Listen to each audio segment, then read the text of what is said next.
Olá pessoal, bem-vindos a mais uma aula do curso de Fundamentos de Programação.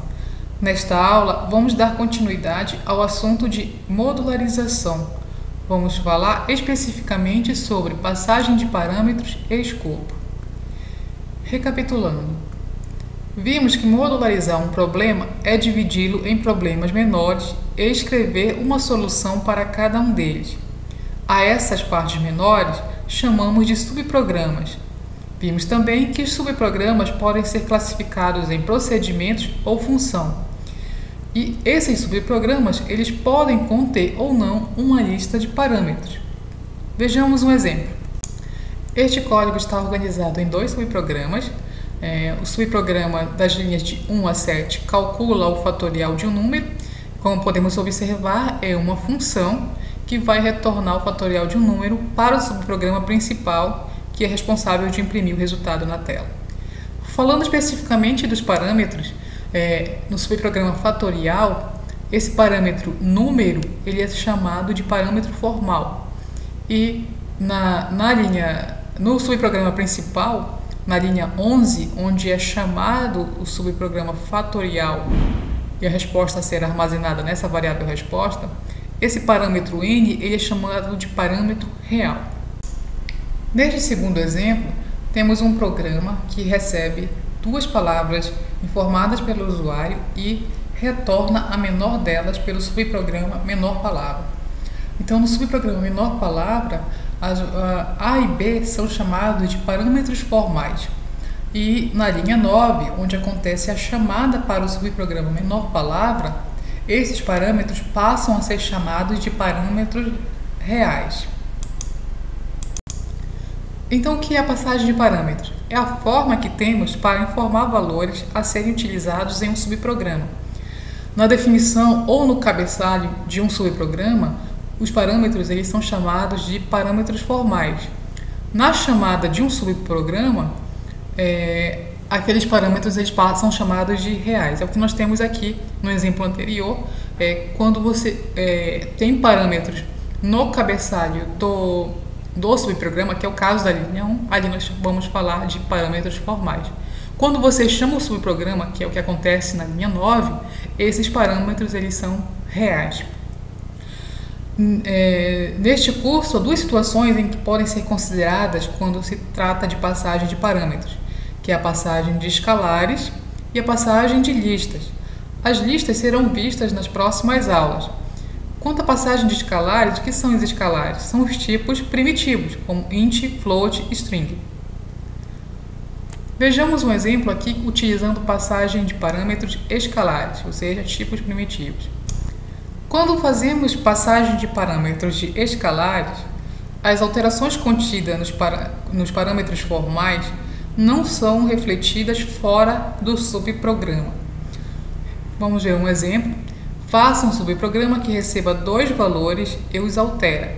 Ao primeiro valor deverá ser acrescentado 10 e ao segundo, o segundo valor deverá ser multiplicado por 2. Então aqui nós temos uma tabelinha. Supondo que a entrada, a variável A recebe 20 e B recebe 8, na saída A deverá conter 30 e B 16. Então aqui a solução está organizada em dois subprogramas. O subprograma principal, onde é feita a entrada de dados, o usuário vai informar dois valores para as variáveis x e y. Na linha 9 acontece a chamada para o subprograma altera, enviando os valores de x e y. Então x e y na linha 9 são parâmetros reais. Vamos ver o subprograma altera, que tem os parâmetros formais A e B. Então lembrando que aqui o x vai ser recebido pelo parâmetro A e o y pelo parâmetro B. Então desse subprograma imprime-se os valores A e B, A recebe 10, B vai ser multiplicado por 2 e imprime o resultado após a alteração. Terminando a execução do subprograma altera, vamos na linha 10, que vai imprimir os valores finais de x e y. Então aqui na imagem nós temos o resultado da execução. Então na linha o usuário digitou 20 e 8 para x e y, no programa principal. Depois chama-se o procedimento altera, que imprime os valores recebidos, são 28. Acontece a multiplicação do B pelo 2 e a soma do A com 10. Aí valores alterados sai o 30 e o 16. Quando volta no subprograma principal, valores finais 28. Então, observando as saídas, podemos dizer que os parâmetros que foram enviados para o subprograma altera, as modificações que aconteceram lá dentro desse subprograma não foram repetidas para o subprograma principal. Ou seja, as mudanças não afetaram o resultado no subprograma principal. Isso porque nós estamos tratando de tipos primitivos, né? Isso também está relacionado com o escopo de variáveis. O escopo de uma variável é o contexto onde ela foi definida. O escopo de uma variável define o conjunto de instruções no qual a variável é visível. Então, uma variável é dita local a um subprograma se ela for declarada dentro do subprograma. Dessa forma, essas variáveis serão visíveis apenas no subprograma em que foram criadas. Aqui temos um exemplo. Esse programa tem 18 linhas, né? E tem 3 subprogramas: o soma, o subtrai e o cubo, e um quarto subprograma que é o principal. Tá? Então aqui qual que é a ideia? O usuário vai digitar de entrada o valor 1, 2 ou 3. 1 é para a soma, 2 para subtrair, 3 para calcular o cubo. E se ele digita 1, então vai chamar o subprograma soma. Se ele digita 2, o subprograma subtrai, e 3, o subprograma cubo. Então aqui na imagem temos um exemplo de execução deste código, onde o usuário digitou o número 2 e teve como resposta o valor 70, que é o resultado do subtrai 100 por 30. Podemos observar aqui neste código que a variável op ela foi criada dentro do subprograma principal. E no subprograma soma foi criada a variável R, no subprograma subtrai a variável R, e no subprograma cubo não foi criada nenhuma variável. Como falamos, uma variável local ela é visível apenas dentro do subprograma em que ela foi criada, que é o caso das variáveis aqui, da variável R, que ela foi criada dentro do subprograma soma. Então, tanto a variável R como a variável A e B, que aparecem no subprograma soma e também no subprograma subtrai, aquele A que está dentro de soma, o R que está dentro de soma, não é o mesmo que está dentro de subtrai. Eles são variáveis locais àquele subprograma. Por isso que nós podemos utilizar variáveis com o mesmo nome em subprogramas diferentes, né? Então, o A, repetindo, que está no subprograma soma, o R que está no subprograma soma, não é o mesmo de subtrai. E, inclusive, neste código, A, B e R são variáveis que armazenam números. Você poderia ter um outro subprograma em que o próprio A serviria para manipular uma string. Como ele estava restrito a um outro subprograma, não teria problema de repetir o nome da variável. Existe um outro tipo de variável que é chamado de variável global. Variáveis globais são declaradas fora dos subprogramas e podem ser utilizadas por qualquer subprograma. Mas isso é considerado uma má prática de programação. A boa prática é utilizar passagem de parâmetros, como nós estamos mostrando no curso. Mas vejamos um exemplo aqui do que seria uma variável global. Neste programa, temos 2 subprogramas, o teste e o principal. O principal chama o subprograma teste, que vai imprimir subprograma A. Logo em seguida, principal A. Observem que a variável A ela foi declarada fora do subprograma, na linha 7. Por isso, é um exemplo de variável global. Então, quando você executa esse código, você consegue acessar essa variável porque ela foi declarada fora de qualquer subprograma. Então, aqui nós temos como saída subprograma 1, né, porque dentro do subprograma o A ele chegou com o valor 1. Quando você executa a linha 5 do subprograma principal, aparece também o valor 1, né? Ou seja, eu estou pegando a informação global. Lembrando, isso não é uma boa ideia você fazer dessa forma. Neste outro exemplo, é uma variação do anterior. Nós temos aqui a variável global A recebe 1 na linha 8 e observe que dentro do subprograma teste, na linha 2, tem um A recebe 2. Esse A recebe 2 do subprograma teste, ele não é global e ele não é o mesmo A da linha 8, tá? Então, imagina que você tem esse código, você pensa que o seu A está valendo 1. Chama-se para o subprograma principal. Esse subprograma principal vai executar o teste. No teste, tem uma variável A que foi declarada dentro de teste e vai imprimir o valor 2, não vai imprimir 1. Aí volta para na execução do subprograma principal e principal A vai sair 1. Tá? Então, neste caso, nós temos duas variáveis diferentes porque elas estão em escopos diferentes. Na linha 2, nós temos a variável local, né, que é diferente da variável global da linha 8. Tá? Então, tem que ter muito cuidado, por isso que não recomenda-se o uso de variável global. O certo é você fazer passagem de parâmetros. Vamos falar agora sobre alguns cuidados com subprogramas. Primeiro vamos falar sobre a quantidade de parâmetros. A quantidade de parâmetros enviados para um subprograma deve ser a mesma de sua definição, daquela que está no cabeçalho do subprograma. Então aqui temos um exemplo de um código que temos uma função calcula, responsável pelo cálculo da expressão b² menos 4ac. Observe que na linha 2, esse subprograma ele tem 3 parâmetros, A, B e C, que serão necessários durante o cálculo.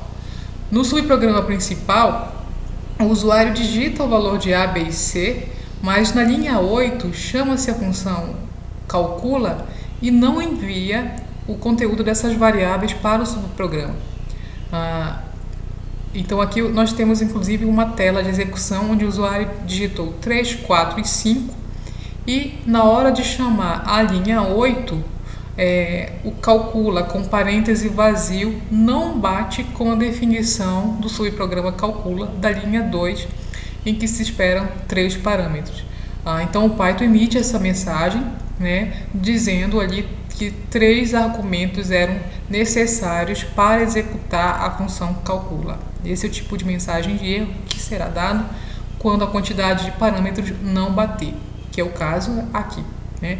Então a definição com parâmetros e na hora de chamar foi sem parâmetros. Isto é um erro. Deve-se atentar para isto. Um outro cuidado em relação ao comando return que é utilizado em funções. Após o comando return, se não deve ter nenhuma instrução, porque ela não será executada. Por quê? O comando return ele encerra a execução de uma função. Portanto, tudo que fica abaixo não será executado. Então, observem aqui no subprograma calcula que na linha 5, abaixo da linha do return, nós temos um print resposta T. Essa linha 5 nunca será executada. Na imagem, na imagem de execução, o usuário digitou 4, 5 e 6. Isso chegou para o subprograma calcula, houve um retorno de resposta, mas a linha do print com a mensagem resposta T não foi executada, porque está abaixo. Então, tomem cuidado com isso também, de não colocar código abaixo do return. A forma correta, no caso deste print, né, ele deveria estar no subprograma principal. Na linha 8, faz-se a chamada para o subprograma calcula, a variável R recebe a resposta e na linha 9 imprime-se o resultado. Tá? Então, consertando o subprograma calcula das linhas 2 a 4, observem que abaixo do return nós tiramos a instrução a mais que tinha ali. Outro cuidado que deve-se ter é ao tentar armazenar o resultado da chamada de um procedimento. Um procedimento ele não retorna valor, então você não precisa ter uma variável que recebe o resultado de um procedimento. Temos um exemplo aqui de um programa que converte quilômetros em metros. Neste programa, temos um subprograma do tipo procedimento nas linhas de 1 a 2. O subprograma converte, recebe um parâmetro km, pega esse km, multiplica por 1000 e armazena na variável metros. Não tem return, é um procedimento. Então, no subprograma principal, o usuário informa um valor para km, para a variável km, e na linha 5 tem a chamada para o procedimento converte km e tenta-se armazenar o resultado disso na variável metros, né? Na linha 6, a ideia é imprimir o quilômetro informado com a mensagem km em metros é metros. Observem que na tela de execução o usuário informou 3 km, né? E a mensagem de saída é 3 km em metro em none. Por que apareceu esse none e não o valor 3.000, né? Correspondente a 3.000 metros? Porque estamos utilizando um procedimento, o procedimento não retorna um valor, e ao tentar jogar o resultado de um procedimento para uma variável na linha 5, ou seja, já que ele não retorna, a variável metros simplesmente recebe esse resultado, essa palavra none, indicando que não tem nada armazenado ali, tá? Então, o único subprograma que deve ser que uma variável pode receber o resultado é o subprograma do tipo função, porque ele tem return. Return é para alguma coisa, né? Geralmente para uma variável ou para um print. O uso correto, mantendo a ideia de um subprograma neste código que converte quilômetros para metro, é você colocar o print dentro do procedimento, né? E não jogar o resultado para uma variável. Então vejam que consertamos aqui colocando um print na linha 3, print o km informado, a mensagem e o conteúdo da variável metros. Aí dessa forma você consegue executar. Mas lembrando, isso não é uma função, é um procedimento. Bem, pessoal, era isso que nós tínhamos para falar na aula sobre passagem de parâmetros e escopo. Qualquer dificuldade, qualquer dúvida, enviem para nós mensagem pela nossa sala virtual e até a próxima aula.